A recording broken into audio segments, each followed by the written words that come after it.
Good day to you all. Now, I do hope you've brought your thinking caps, because we have a rather peculiar subject to nibble on today. It seems our dear old planet Earth has developed a bit of a wobble in its step, energetically speaking. You see, for ages, scientists have measured something called the Schumann resonance. Think of it as the planet's hum, its own background music, a steady, thrumming beat that has kept time for millennia. It's been a reliable old friend, ticking along at a comfortable 7.83 hertz. Quite the steady rhythm, wouldn't you say? It's the sort of reliable beat you could set your watch to if your watch happened to be in tune with planetary vibrations. But here is where the plot, as they say, thickens most deliciously. Lately, this hum has been, well, it's been jazzing things up a bit. The steady beat is becoming more erratic, with spikes and dips that have the chaps in white coats scratching their heads. It's as if the Earth's orchestra has decided to throw in a few impromptu drum solos. This isn't just some esoteric trivia for the pub. This resonance is the very energetic field in which we all live and breathe. We are, in essence, swimming in the Earth's song, and when the tune changes, it's rather hard not to notice that the dance steps have become a trifle more complex. So, what does this mean for us, the humble tenants of this musically adventurous sphere?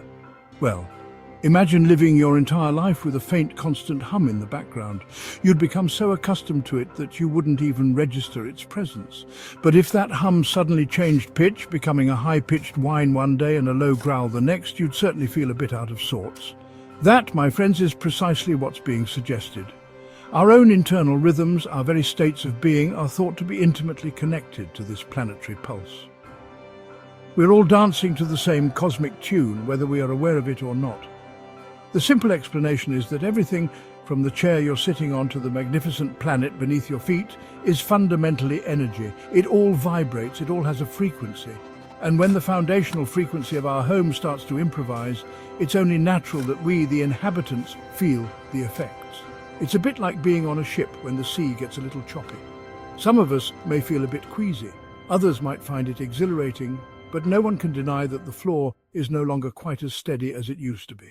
It's a grand cosmic experiment, and we've all been given front row seats. Now let us turn our gaze upwards towards the heavens, where our two most prominent celestial companions perform their daily ballet, the sun and the moon. Through the ages, poets and mystics have assigned them personalities, and I'd like to propose a rather charming, if unorthodox, interpretation for our current discussion. Let us consider the sun, that glorious, life-giving orb, as a representation of what one might call masculine energy. Think of it as the grand projective force of Yeshua or Jesus. It's all about action, clarity, outward expression, and a powerful, unwavering light that illuminates all it touches.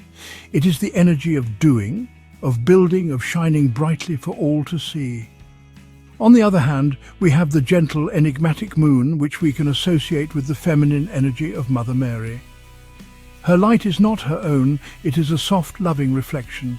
This represents the receptive, nurturing, and intuitive aspects of our existence. It is the energy of being, of feeling, of dreaming, and of understanding the hidden mysteries that lie in the shadows.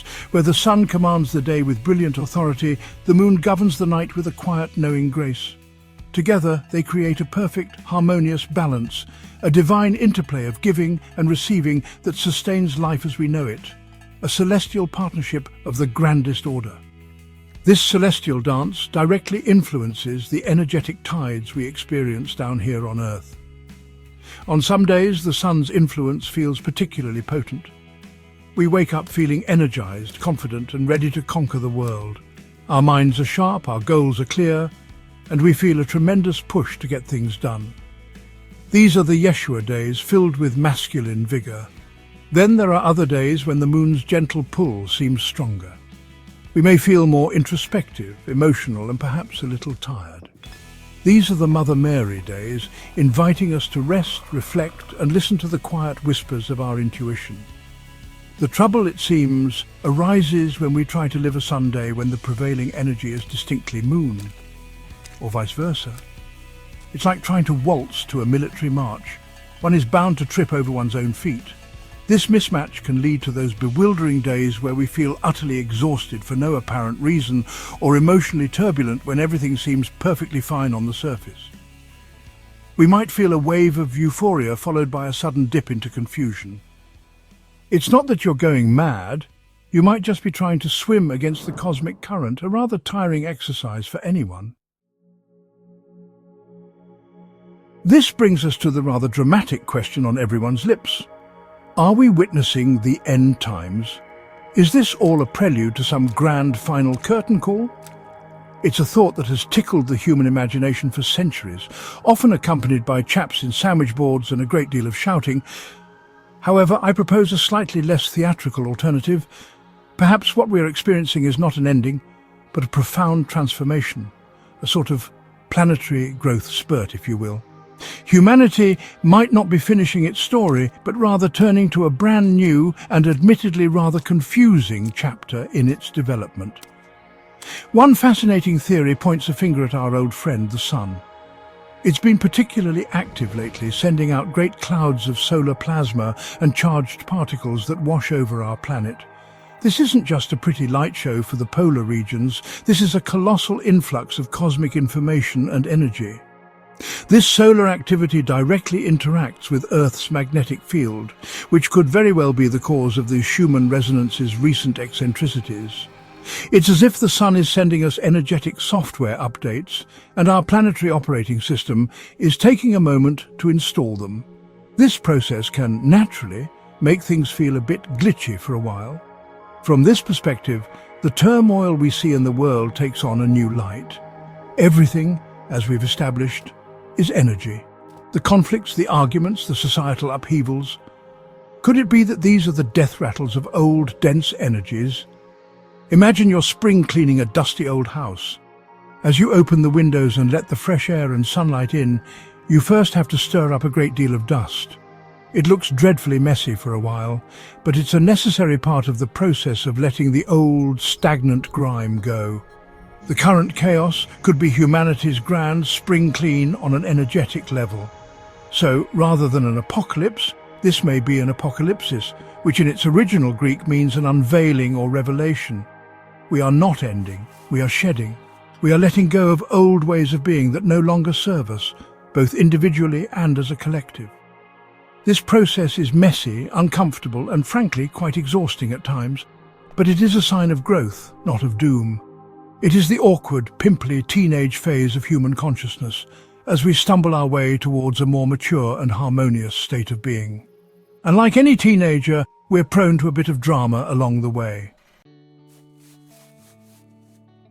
So how does one keep one's proverbial stiff upper lip when the very ground beneath us is having an energetic tizzy?